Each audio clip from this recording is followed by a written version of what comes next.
أعوذ بالله من الشيطان الرجيم بسم الله الرحمن الرحيم إن الذين جاءوا بالإفك عصبة منكم لا تحسبوه شرا لكم بل هو خير لكم لكل امرئ منهم ما اكتسب من الإثم والذي تولى كبره منهم له عذاب عظيم صدق اللہ مولانا العظیم وصدق رسولہ النبی الکریم اللہم صل علی محمد النبی الامی وعلی آلہ وصحبہ وسلم تسلیما۔ محترم سامعین ذی وقار، آپ کے سامنے قرآن مجید فرقان حمید میں سے سورہ نور کے دوسرے رکوع کی پہلی آیت مبارکہ کی تلاوت کرنے کی سعادت حاصل کی ہے۔ محترم سامعین، یہ جو دوسرا اور تیسرا رکوع ہیں، ان دونوں رکوعوں کے اندر نبی کریم صلی اللہ علیہ وسلم کی ایک زوجہ مطہرہ کا تذکرہ ہے۔ ہوا یوں کہ جب نبی کریم صلی اللہ علیہ وسلم مکہ سے مدینہ کی طرف ہجرت فرما کر چلے گئے، تو اس کے بعد وہاں اسلام بڑی تیزی کے ساتھ پھیلنا شروع ہو گیا، اور جب اسلام پھیل رہا تھا تو جتنے مخالفین اسلام تھے، مشرکین تھے، منافقین تھے، ان کے دلوں کے اندر بڑی پریشانی پیدا ہوئی، وہ پریشان ہوئے۔ جتنے مدینہ کے اندر رہنے والے ایسے لوگ تھے کہ جنہوں نے ظاہری طور پہ اسلام قبول کر لیا، لیکن حقیقت کے اندر دل سے وہ ایمان نہیں لائے تھے، تو ان کو بڑی تکلیف ہوتی تھی جب ایسی چیزیں انہیں معلوم ہوتی یا لوگ اسلام قبول کرتے یا مسلمانوں کو فتح ملتی۔ تو محترم سامعین، اسی کی ایک کڑی غزوہ بنی مستلق ہے۔ بنی مستلق ایک قبیلہ ہے، اس کی طرف نبی پاک صلی اللہ علیہ وسلم صحابہ کرام رضوان اللہ تعالیٰ علیہم اجمعین کے ساتھ تشریف لے گئے۔ یہ 6 ہجری کا واقعہ ہے۔ جب آپ علیہ السلام اس سفر پہ گئے، غزوے کے لیے گئے، تو آپ کے ساتھ اس سفر کے اندر سیدہ امی عائشہ صدیقہ رضی اللہ تعالیٰ عنہا تھیں۔ اب آپ علیہ السلام وہاں گئے، اس کے بعد جب واپسی کا سفر شروع ہوا تو آپ علیہ السلام نے راستے میں جب پڑاؤ ڈالا، ایک مقام پہ ایسا ہوا کہ جب صبح قافلہ چلنے لگا، صبح کے ٹائم قافلہ چلتا تھا،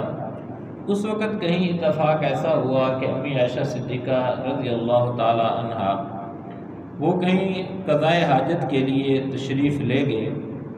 جب قضائے حاجت کے لیے تشریف لے کر گئیں تو وہاں کہیں ان کے پاس جو ہار تھا وہ گم ہو گیا۔ جب ہار گم ہو گیا تو اس کی وجہ سے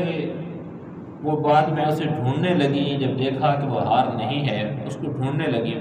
وہ ڈھونڈنے لگی تو ادھر تھوڑی دیر لگ گئی، قافلہ نکل گیا اپنے ٹائم پہ، اور حضرت امی عائشہ صدیقہ رضی اللہ تعالی عنہا کا اس وقت جسم دبلا پتلا تھا کہ اتنا وزن نہیں تھا کہ معلوم ہوتا۔ جو سودج کے اوپر وہ بیٹھتی تھیں اور اس کو اونٹ کے اوپر سوار کیا جاتا تھا، وہ جو جن کی ڈیوٹی تھی صحابہ کرام کی، انہوں نے اٹھا کے رکھ دیا۔ انہیں معلوم نہیں ہوا کہ امی عائشہ صدیقہ رضی اللہ تعالیٰ عنہ اس کے اندر بیٹھی ہیں یا نہیں بیٹھی۔ انہوں نے رکھ دیا، قافلہ چل پڑا۔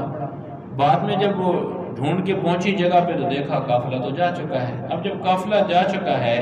تو امی عائشہ صدیقہ رضی اللہ تعالی عنہا نے یہ سوچا کہ اگر میں قافلے کے پیچھے چلتی ہوں تو نہیں مل پاؤں گی، اور قافلے والے ڈھونڈنے آئیں گے تو پتہ نہیں کس راستے سے ڈھونڈیں گے، کیا ہوگا، تو کہیں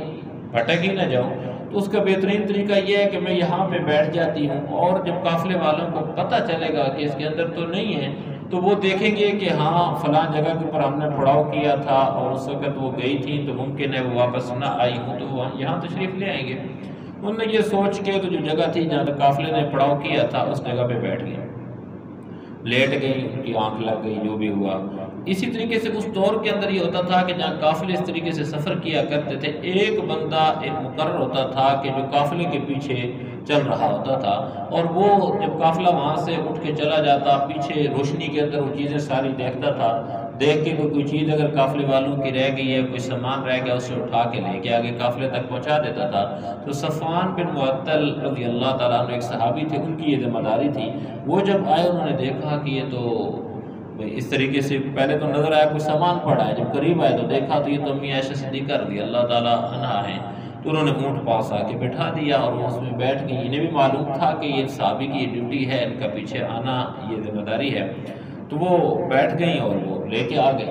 اب جب بیٹھ گئیں، لے کے آئے، قافلے تک پہنچایا، بعد میں ادھر جب جو مدینہ کے اندر منافقین تھے، منافقین جن کا سردار عبداللہ ابن ابی تھا، تو انہوں نے جب انہیں پتہ چلا تو انہوں نے کہا دیکھو جی نعوذ باللہ نبی پاک صلی اللہ علیہ وسلم کی بیوی کیسی ہے،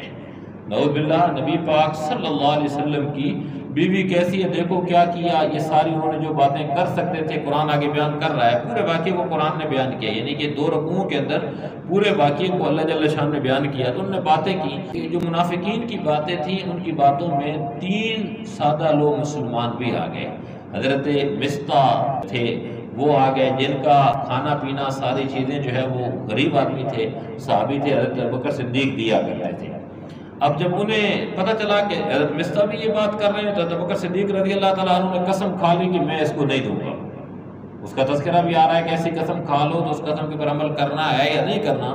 تو بہرحال پتہ جب انہیں چلا تو اس بات پہ اسی طریقے سے 2 اور صحابہ کا تذکرہ آتا ہے، حسان تھے اور دوسرے تھے، بعد میں انہوں نے نبی پاک صلی اللہ علیہ وسلم نے معاف فرما دیا۔ اب جب یہ خبر وہاں پہ پہنچی مدینہ کے اندر تو یہ بات چل رہی تھی، تو ادھر نبی پاک صلی اللہ علیہ وسلم نے صحابہ کرام کو اکٹھا فرما لیا۔ صحابہ کرام کو اکٹھا فرمایا، ان سے پوچھا کہ صحابہ کرام یہ بات کی جا رہی ہے، لوگ کہہ رہے ہیں، تو بتائیں میں کیا کروں۔ ظاہر ہے کہ بندہ، اور اب ایسی بات اتنی پھیل چکی تھی کہ سرکار دو جہاں آپ علیہ الصلوۃ والسلام صحابہ کو اکٹھا فرما رہے ہیں، اس کے اندر مختلف صحابہ کرام اکٹھے ہوئے۔ کسی نے کہا کہ یا رسول اللہ صلی اللہ علیہ وسلم آپ کے لیے رشتوں کی کوئی کمی نہیں ہے، کسی نے کیا کہا، کسی نے کیا کہا۔ سیدنا عمر فاروق رضی اللہ تعالیٰ عنہ کھڑے ہوئے، وہ کہنے لگے کہ یا رسول اللہ صلی اللہ علیہ وسلم یہ بتائیے کہ ان کے ساتھ جو آپ کا نکاح ہوا کن کی چاہت، کن کی مرضی، کن کے حکم کے ساتھ ہوا؟ تو آپ علیہ الصلوۃ والسلام نے فرمایا کہ تو اللہ کی چاہت تھی، اللہ کا حکم تھا، اس لیے نکاح میں نے کیا ہے ان کے ساتھ۔ فرمایا کہ جب اللہ نے کیا ہے تو یا رسول اللہ صلی اللہ علیہ وسلم آپ انتظار کیجیے، اللہ کی ذات ہی کوئی فیصلہ نازل فرما دے گی۔ تو پھر آپ علیہ الصلوۃ والسلام نے محفل کو برخاست کر دیا۔ اب ہوا یوں کہ امی عائشہ صدیقہ رضی اللہ تعالیٰ عنہا فرماتی ہیں کہ جب میں گھر پہنچی جہاں سے قافلے پہ، تو نبی پاک صلی اللہ علیہ وسلم مجھ سے بول چال نہیں رہے، بول نہیں رہے۔ ہے نا، اب جس کے متعلق یہ بات کی جا رہی ہو تو آپ علیہ الصلوۃ والسلام انتہائی افسردہ، نہ کچھ کہہ رہے ہیں نہ کچھ کر رہے ہیں۔ وہی جو حضرت مصطح کی والدہ تھی مصطح، وہ ساتھ لے کر گئیں۔ تو جب گئیں تو راستے میں قضاء حاجت کے لیے اس وقت مدینہ المنورہ کے اندر بھی لوگ باہر جایا کرتے ہیں، جیسے آج بھی گاؤں دیہاتوں کے اندر یہ نہیں بنے ہوتے ہیں باتھ روم باقاعدہ، تو ٹوائلٹ نہیں بنے ہوتے ہیں، اس طریقے سے وہ بھی باہر جاتے تھے۔ اب باہر جب جا رہی تھیں، جانے لگیں تو راستے کے اندر ان کا حضرت مصطح جو تھی ان کا پاؤں پھسلا، تو کہنے لگیں کہ برا ہو مصطح کا، یعنی اپنے بیٹے کو کہا برا۔ انہوں نے کہا کہ کیوں کہا؟ انہوں نے کہا کہ وہ آپ کو نہیں پتا کہ مصطح کیا بات کر رہے ہیں؟ تو جب سمجھ گئی وہ کہ یہ بات تو کچھ اور چل رہی، تو قضاء حاجت کرنے کی بجائے واپس آ گئی، کہا چلیں واپس چلتے ہیں۔ انہیں جب بات پتہ چلی، ان سے انہوں نے بات پوچھی تو واپس آ گئی، اور وہاں سے جب دیکھا کہ نبی پاک صلی اللہ علیہ وسلم بات نہیں کر رہے ہیں تو اجازت مانگی کہ یا رسول اللہ صلی اللہ علیہ وسلم اگر آپ مجھے اجازت دے دیں تو میں اپنے والد صاحب کے پاس چلتی ہوں، سیدنا ابوبکر صدیق رضی اللہ عنہ کے پاس۔ تو ان کے ذہن میں یہ تھا کہ میں وہاں جا کے وہاں پوچھ لوں گی اور پوچھوں گی کہ واقعہ کیا ہے، پوری حقیقت مجھے تب پتہ چلے گی۔ تو اب جب یہ وہاں انہوں نے یہ بات کی نبی پاک صلی اللہ علیہ وسلم سے، آپ نے اجازت دے دی، فرمایا کہ جی عائشہ اب جائیں۔ آپ جب چلی گئیں وہاں پہ گئی تو والد صاحب بھی انتہائی پریشان، ابوبکر صدیق رضی اللہ عنہ اور والدہ بھی پریشان۔ اب ان سے پوچھیں تو کیسے پوچھیں، سوال کریں تو کیسے سوال کریں۔ دیکھا کہ تو جا کے وضو کیا اور مصلی بچھا کے وہاں بیٹھ گئی کہ میں اب اللہ سے تعلق قائم کرتی ہوں اور اللہ ہی سے مانگتی ہوں۔ خیر بہرحال جیسے وہ مشورہ ہوا تھا اس کے مطابق یہ بات مدینہ کے اندر بھی آپس کے اندر چلنے لگی، اور ایک وقت آیا کہ دن گزرتے گئے، کافی دن گزر گئے کہ ادھر امی عائشہ صدیقہ بھی انتظار کر رہی ہیں، نبی پاک صلی اللہ علیہ وسلم بھی انتظار فرما رہے ہیں، سیدنا ابوبکر صدیق بھی انتظار فرما رہے ہیں، صحابہ کے اندر بے چینی ہے کہ ایک الزام لگا ہوا ہے، اب اس کو جو ہے نا کیسے۔ اس وقت پھر یہ جو آیات ہیں ان کا نزول ہوا جب آپ علیہ الصلوۃ والسلام کافی دنوں کے بعد گئے ابوبکر صدیق کے گھر کے اندر اور حضرت امی عائشہ صدیقہ کے پاس جا کر بیٹھے، تو جب دیکھا امی عائشہ صدیقہ کہتی ہیں کہ میں نے جب دیکھا کہ آپ علیہ السلام کے اوپر وحی کا نزول ہونے لگا ہے تو مجھے شرح صدر ہو گیا کہ یہ میرے لیے، اور جب وحی نازل ہوئی اور آپ علیہ السلام نے مبارکباد دی کہ اے عائشہ تیری برات کا اعلان ہو گیا ہے، تو کہتی ہیں دل کے اندر آیا کہ میں آپ کا شکریہ، پھر میں نے کہا میں آپ کا شکریہ کیسے ادا کروں، میں نے تو اللہ نے میری برات کا اعلان کیا، مطلب آپس میں ظاہر ہے کہ میاں بیوی کا تعلق بھی تھا، تو کہنے لگی میں پہلے اللہ کا شکر ادا کرتی ہوں کہ جنہوں نے میری برات کا اعلان اس کے اندر فرما دیا۔ یہ جو 2 رکوع ہیں یہ امی عائشہ صدیقہ رضی اللہ تعالیٰ عنہا کے اس واقعے کے اوپر، اس کی جو باتیں ہیں اس کے اوپر واقعہ ہے۔ اب ترجمہ ہم پڑھیں گے تو یقیناً ذرا اچھے انداز کے اندر سمجھ آئے گا، اس لیے اس کا پس منظر میں نے آپ کو سمجھا دیا۔ فرمایا جا رہا ہے کہ ان الذین جاءوا بالافک، ان الذین بے شک جو لوگ جاؤ آئے بالافک، افک کہتے ہیں کہ تہمت، یعنی جو لوگ جھوٹی تہمت گھڑ کر لائے، تہمت کے ساتھ آئے، عصبۃ منکم، عصبہ کہتے ہیں جماعت، منکم تم میں سے جو ایک جماعت یا جو لوگ بالافک تہمت گھڑ کے لائے، جاؤ کا معنی ہوتا ہے آنا، آئے لا تحسبوہ شرا لکم، فرمایا عصبۃ منکم کہ وہ تمہارے ہی میں سے ایک ٹولہ تھا، یا تمہارے ہی میں سے ایک جماعت تھی جنہوں نے یہ بات کی ہے حضرت امی عائشہ صدیقہ کے متعلق۔ فرمایا کہ لا تحسبوہ شرا لکم، تم اس بات کو اپنے لیے برا نہ سمجھو، لا تحسبوا تم اس کو گمان نہ کرو، شر برا لکم اپنے لیے، فرمایا بل ہوا خیر لکم، بلکہ یہ تمہارے لیے بہتر ہی بہتر ہے۔ اس کا آگے بتایا جا رہا ہے کہ بہتر کس لیے ہے، کہ اس کے اندر اس کا یہ واقعہ تھا، ایک اور واقعہ تھا کہ جس کے اندر یہ تیمم کے احکام بھی جو اس وقت ملے ہیں کہ جب ہار گم گیا تھا امی عائشہ صدیقہ کا، لیٹ ہو گئی، اس کی وجہ سے ڈھونڈنے کی وجہ سے نماز کا جو ہے لیٹ ہو گئی تھی، تو اس وقت وہاں تیمم انہوں نے کیا تھا، اس کے احکام آئے تھے۔ دوبارہ فرمایا جا رہا ہے کہ لِكُلِّ امْرِئٍ مِّنْهُمْ مَا اكْتَسَبَ مِنَ الْإِثْمِ، کہ ان لوگوں میں سے ہر ایک کے حصے میں اپنے کیے کا گناہ آیا، لِكُلْ ہر ایک کے لیے، امر کہتے ہیں یعنی شخص، ہر شخص کے لیے، منہم ان میں سے، ماں جو کچھ اکتسبہ اس نے کسب کیا ہے، من الاسم گناہ میں سے، یعنی جس نے جتنی الزام لگایا، جو کچھ کیا اس کے حصے کے اندر وہی آیا۔ جس نے اپنے آپ کو پاک صاف رکھا، اس نے سوچا ہی نہیں کہ نعوذ باللہ نبی پاک صلی اللہ علیہ وسلم کی ایسی بیوی کہ جن کا نکاح اللہ کے حکم کے ساتھ ہوا، وہ ایسا کچھ سوچ سکتی ہے، ان کے لیے الگ اجر ہے۔ اور جن لوگوں نے ان کی باتوں کے اندر، منافقین کی باتوں کے اندر آ کر یہ الزام لگا دیا، تو ان کے متعلق فرمایا کہ منہم مکتسب من الاسم، یعنی ان لوگوں میں سے ہر ایک کے حصے میں اپنے کیے کا گناہ آیا ہے۔ والذی تولی کبرہ منہم لہ عذاب عظیم، اور ان میں سے جس شخص نے اس بہتان کا بڑا حصہ اپنے سر لیا ہے، اس کے لیے تو زبردست عذاب ہے۔ والذی جس شخص نے تولی کبرہ، اس کا بڑا حصہ جو ہے وہ اپنے سر لیا ہے، لہو عذاب، اس کے لیے عذاب عظیم، بڑا عذاب ہے۔ یہ عبداللہ ابن ابی تھا جس نے یہ شروع میں بات چلائی اور اسی کو پھیلایا، اور یہ منافقین کا سردار بھی تھا جو غزوہ احد کے اندر 300 لوگوں کو واپس لے کے آ گیا تھا۔ یہ وہی شخص ہے، اور مختلف موقعوں پہ تلاش کر رہا ہوتا تھا کہ موقع ملا تو فوراً جو ہے یہ اپنا ادھر سوال جو ہے داغ دیا کرتا تھا۔ تو اس کے متعلق یہ بات کی جا رہی، نبی پاک صلی اللہ علیہ وسلم کتنے رحم والے، کتنے مہربان، کہ جب یہ فوت ہوا تو اس سے پہلے جب بات ہوئی اس کے متعلق، سیدنا صدیق اکبر نے یا عمر فاروق نے کہا کہ یا رسول اللہ علیہ وسلم مجھے بتائیں تو میں اس کا سر جدا کر دیتا ہوں۔ ان کے بیٹے جو تھے عبداللہ عیسی الصادقین میں سے، نیک لوگوں میں سے تھے، اچھے لوگوں میں سے جو صحابی تھے، ان کا نام بھی عبداللہ تھا۔ تو وہ انہوں نے کہا کہ یا رسول اللہ مجھے اجازت دیجیے، میں اپنے والد کا جو سر ہے وہ گردن سے جدا کر کے لے آتا ہوں آپ کے سامنے۔ اتنے زیادہ وہ ایمان کے اوپر پختہ اور ایسے وہ آئے نبی پاک صلی اللہ علیہ وسلم کے پاس جب یہ فوت ہو گیا، کہنے لگے کہ یا رسول اللہ صلی اللہ علیہ وسلم میرا والد فوت ہو گیا، اگر آپ اپنا کرتا دے دیں، مجھے پتہ ہے کہ میرا والد جو ہے وہ منافقین میں سے ہے، تو اگر آپ کرتا دے دیں تو اس کا یہ ہوگا میں جا کے جو ہے یہ پہناؤں گا، ممکن ہے کہ آپ اس کرتے کی برکت کی وجہ سے اللہ قیامت والے دن انہیں معاف فرما دیں۔ تو آپ علیہ السلام نے اس موقع پہ کہا کہ ٹھیک ہے، لیکن عمر فاروق تھے، انہوں نے کہا کہ یا رسول اللہ صلی اللہ علیہ وسلم اس سے تو جو سچے مسلمان ہیں ان کے دل جو ہے وہ پریشان ہوں گے، یا وہ جو ہے غمزدہ ہوں گے کہ یہ کیسا ہے، اس کے لیے بھی آپ فرما رہے ہیں۔ وہ بعد میں سورۃ توبہ کے اندر آیات موجود ہیں کہ اللہ جل شان نے قرآن نازل فرما دیا، تو عمر فاروق کا جو مشورہ تھا۔ تو بہرحال آپ علیہ السلام کے ذہن میں دو باتیں تھیں، ایک تو یہ تھا کہ وہ جو اس کا بیٹا تھا کہ اس کی حوصلہ افزائی ہو جائے، دوسرا اس کا عبداللہ ابن ابی کا یہ احسان تھا کہ اس وقت جب حضرت حمزہ تھے اس وقت نہیں تھے ان کے لیے کوئی چیز، اس نے عبداللہ ابن ابی نے اپنا کرتا یہ کوئی چیز دی تھی، تو آپ علیہ السلام نے فرمایا کہ چلو میں ابھی دے دیتا ہوں، تو یہ چیز ذہن میں رکھ کے آپ علیہ السلام نے یہ دے دیا۔ تو بہرحال فرمایا جا رہا ہے کہ والذی تولی کبرہ منہم لہ عذاب عظیم، کہ ان میں سے جس شخص نے اس بہتان کا بڑا حصہ اپنے سر لیا ہے اس کے لیے تو زبردست عذاب ہے۔ اس سے مراد یہ عبداللہ ابن ابی جو رئیس المنافقین تھا اس کی بات ہے۔ آگے فرمایا جا رہا ہے کہ لولا اذ سمعتموہ ظن المؤمنون، کہ لولا کیوں نہیں ایسا ہوا، اس سمیت وہ جب سنا اس کو ظن المؤمنون، تو اس وقت مومنین نے یہ کیوں نہیں کہا، ایمان والے مردوں نے اور ایمان والی جو عورتیں تھیں یہ بیان سے خیر، انہوں نے بہتر کیوں نہیں سوچا، اچھا کیوں نہیں کہا؟ یعنی جس وقت تم لوگوں نے یہ بات سنی تھی تو ایسا کیوں نہ ہوا کہ مومن مرد بھی اور مومن عورتیں بھی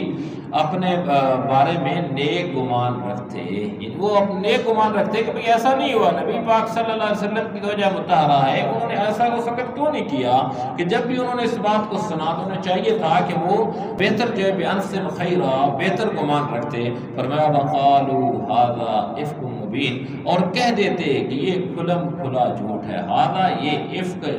گھڑی ہوئی بات ہے، مبین واضح طور پہ، یعنی اس وقت جب یہ بات سنی تھی تو ایمان والوں کو کہہ دینا چاہیے تھا کہ نعوذ باللہ یہ تو بات گھڑی گئی ہے، یہ تو ایسی بات ہے یہ ہو ہی نہیں سکتی، اور ایک حقیقی بات ہے جیسے امت مسلمہ کا ایمان ہے کہ انبیاء کرام سے کوئی غلطی صادر ہو نہیں سکتی۔ جب ہمیں معلوم ہے کہ نکاح اللہ کے حکم سے پڑھایا جا رہا ہے، جب اللہ کا حکم ہے، اللہ کا فیصلہ، اور نبی پاک صلی اللہ علیہ وسلم فرما رہے ہیں کہ مجھے اللہ نے عائشہ کو دکھایا اور کہا کہ ان کے ساتھ آپ نکاح کیجئے، تو اس لیے ان کے ساتھ نکاح پڑھایا جا رہا ہے، تو اب جب وہ نکاح اللہ کے حکم کے ساتھ اللہ کی مشیت کے ساتھ پڑھایا جا رہا ہے تو یقیناً اس کے اندر ایسی خطا تو ناممکن ہے، آگے اصول بھی آ رہے ہیں۔ تو بہرحال اس کے متعلق فرمایا کہ ایمان والوں کو فوراً یہ کہہ دینا چاہیے تھا ھذا افک مبین، اس کی تحقیق کے اندر پڑھنے کی ضرورت ہی نہیں تھی۔ فرمایا جا رہا ہے لولا جاؤ علیہ باربعۃ شہداء، وہ بہتان لگانے والے اس بات پر 4 گواہ کیوں نہیں لے آئے؟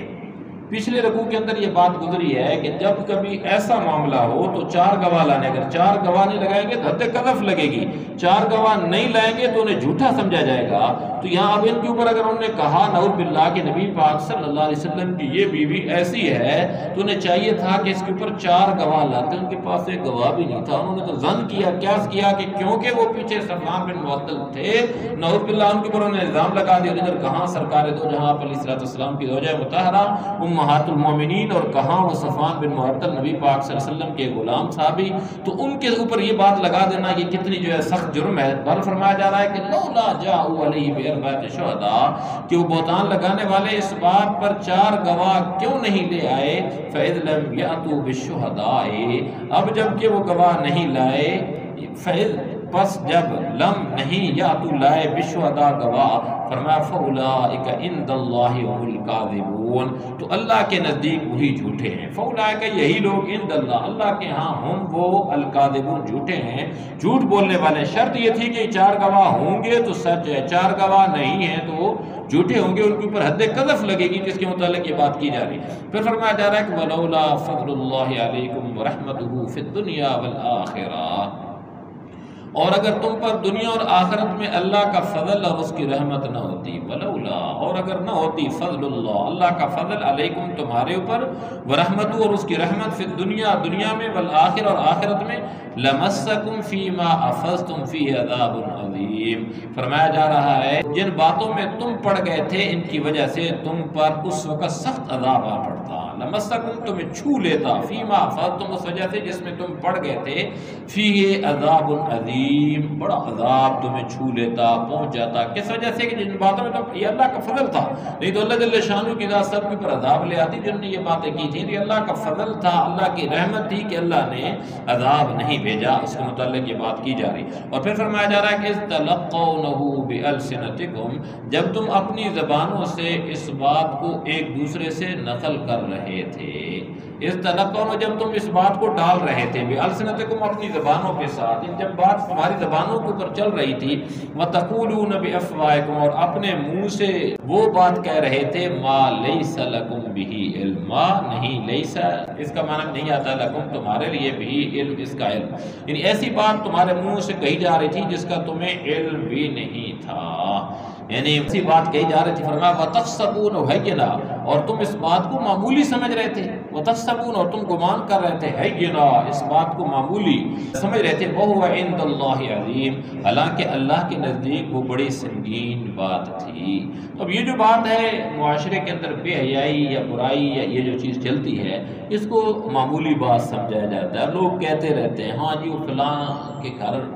فلاں ایسا ہے، یہ فلاں ایسا ہے، یہ کہہ دیتے ہیں، انہیں یہ معلوم نہیں کہ یہ کتنی سخت بات کر رہے ہیں۔ یہ تو نعوذ باللہ نبی پاک صلی اللہ علیہ وسلم کے گھر کے متعلق بات ہے، وَتَحْسَبُونَهُ هَيِّنًا، لیکن قرآن کے اگر اس کو دیکھا جائے تو اس کے مطابق ہر ایک عورت کے اوپر، ہر ایمان والی کے اوپر یہ بات کہہ دینا، جب تک 4 گواہ نہ ہوں، کسی ویسے کہہ دینا کہ فلاں جگہ کھڑی تھی، اس وجہ سے کوئی بندہ کہہ دے گا، اسے 4 گواہ پیش کرنے پڑے گے کہ ہاں کھڑی تھی اور یہ گناہ کر رہی تھی، تو پھر نہیں تو جتنی بات اس کے اندر پائے گی، اسے اگر پڑھ کے اس نے بات کی، یا اگر وہ اکیلا بھی ہے اس نے بات کر دی اور گواہ نہیں ہے، تب بھی اس کے اوپر حد لگے گی، اور حد جو ہوتی ہیں وہ حدود اللہ ہوتی ہیں، ان کے اوپر پورا کرنا لازم ہوتا ہے۔ قاضی وہ کہے گا یا جو بھی ہوگا اس کے متعلق۔ تو بہرحال یہ فرمایا جا رہا ہے کہ انہوں نے یہ گمان کیا، معمولی بات سمجھی، وہ عند اللہ عظیم، حالانکہ اللہ کے نزدیک وہ بڑی سنگین بات تھی، بہت بڑی بات تھی، بڑی بھاری بات تھی۔ پھر آگے فرمایا جا رہا ہے کہ وَلَوْلَا إِذْ سَمِعْتُمُوهُ قُلْتُم مَّا يَكُونُ لَنَا أَن نَّتَكَلَّمَ بِهَٰذَا، اور جس وقت تم نے یہ بات سنی تھی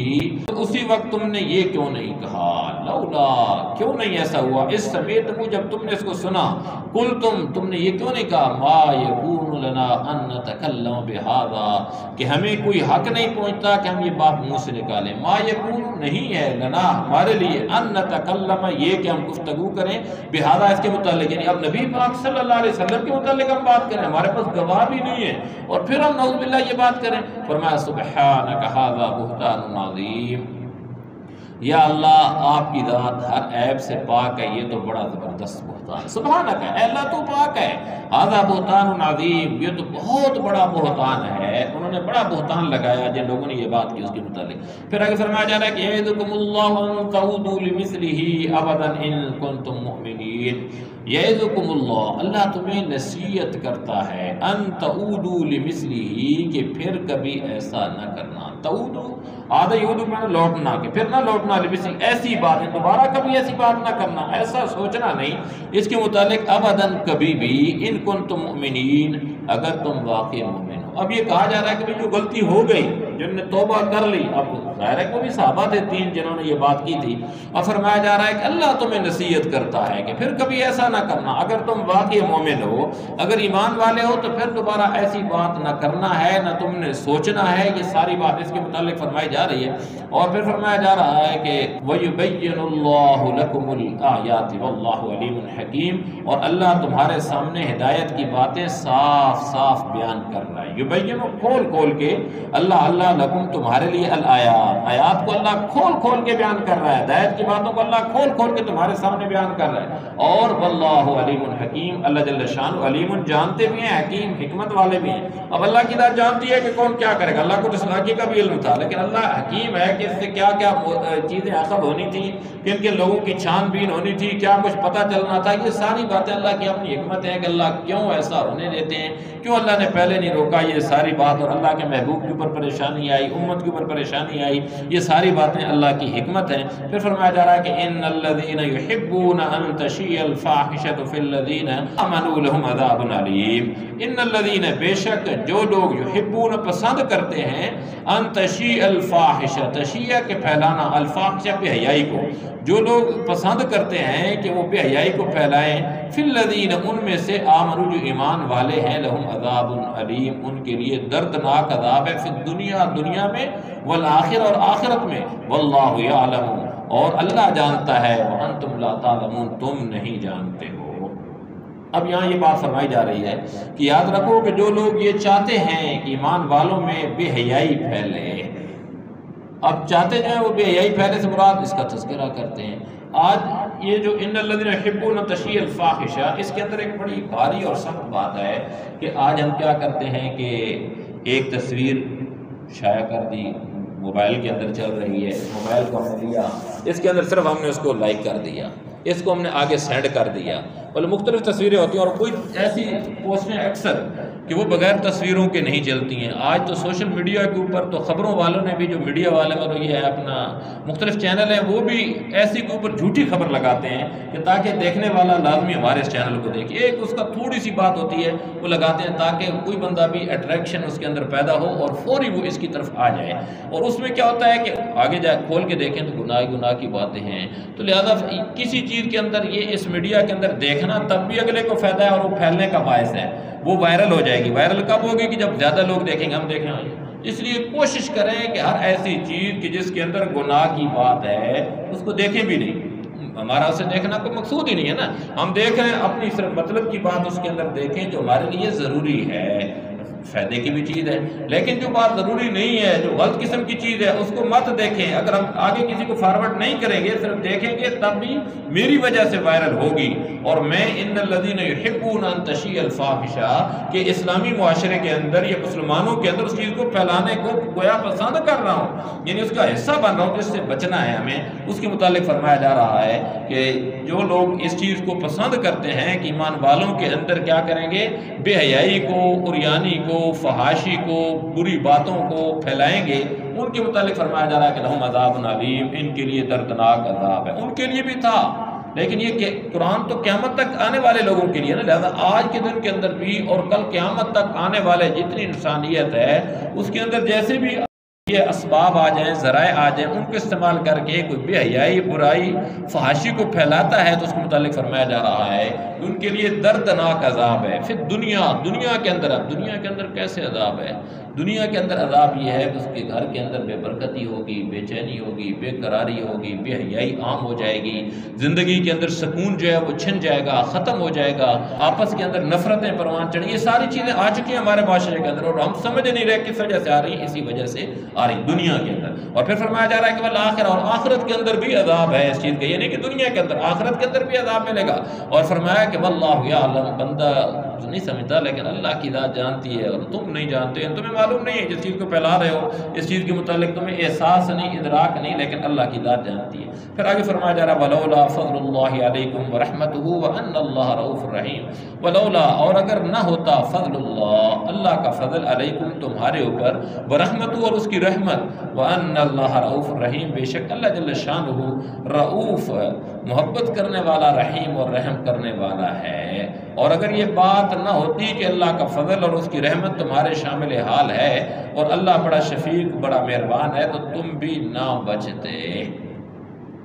یہ بات تم بھی نہ بچتے۔ آگے کیونکہ سلسلہ چل رہا ہے تو اب یہ جو فرمایا جا رہا ہے کہ ولولا فضل، اللہ کا فضل نہ ہوتا تو پھر تمہارے اوپر بھی عذاب آ جاتا، دنیا کے اندر بھی اور آخرت کے اندر بھی۔ لہذا یہ جو اللہ کا فضل ہے کہ اللہ نے بچا لیا، پوری امت کو بچا لیا، نہیں تو اس دور کے اندر جتنے لوگوں نے یہ بات کی تھی ان کے اوپر عذاب آ جاتا، اللہ نے ان کو محفوظ فرمایا۔ اللہ کی ذات ہم سب کی حفاظت فرمائے۔ ایک رکوع باقی ہے، اس کو انشاءاللہ العزیز اگلے درس کے اندر کریں گے، نہیں تو ابھی جو ہے بات پڑ جائے گی۔ اللہ کریم کی ذات ہم سب کو صحیح معنوں کے اندر صحیح طریقے سے اپنی اس پیاری کتاب کو پڑھنے، سمجھنے اور اس سے جو عبرتیں حاصل ہو رہی ہیں، جو احکام حاصل ہو رہے ہیں، ان کے اوپر عمل کرنے کی توفیق سے نوازیں۔ وما علینا الا البلاغ۔ آمین۔ الحمدللہ رب العالمین والعاقبۃ للمتقین، والصلاة والسلام علی سید الانبیاء والمرسلین۔ یا الہ العالمین، جو کچھ پڑھا سنا گیا اللہ اس سب کو یا اللہ ہم سب کے حق کے اندر خیر و برکت کا ذریعہ بنا دے، یا اللہ ہم سب کا بیٹھنا قبول و منظور فرما لے، یا الہ العالمین ہم سب کو اپنے نیک فرما بردار اور شکر گزار بندوں کی صف کے اندر شامل فرما دے،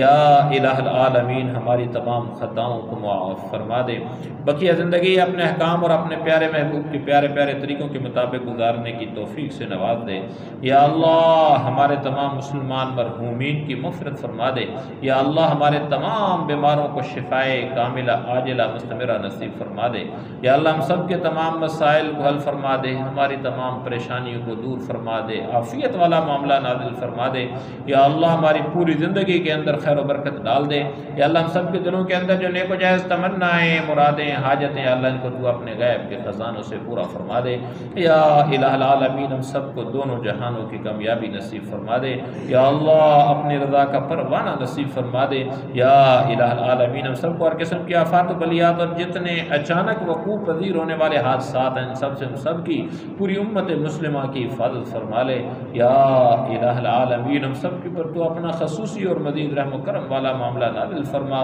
یا الہ العالمین۔ ہر قسم کی برائیاں اور خصوصاً یہ جو بے حیائی فحاشی ہے یا اللہ ان سب سے ہم سب کو بچنے کی توفیق سے نواز دے یا اللہ۔ صحیح معنوں کے اندر صحیح طریقے سے ہمیں اپنی زندگیاں اپنے پیارے محبوب کے پیارے پیارے طریقوں کے مطابق گزارنے کی توفیق سے نواز دے یا اللہ۔ ہمیں زندہ رکھ دین اسلام کے اوپر موت نصیب فرمانا تو ایمان کے عالم کے اندر۔ اللہم ربنا تقبل منا انک انت السمیع العلیم وتب علینا انک انت التواب الرحیم۔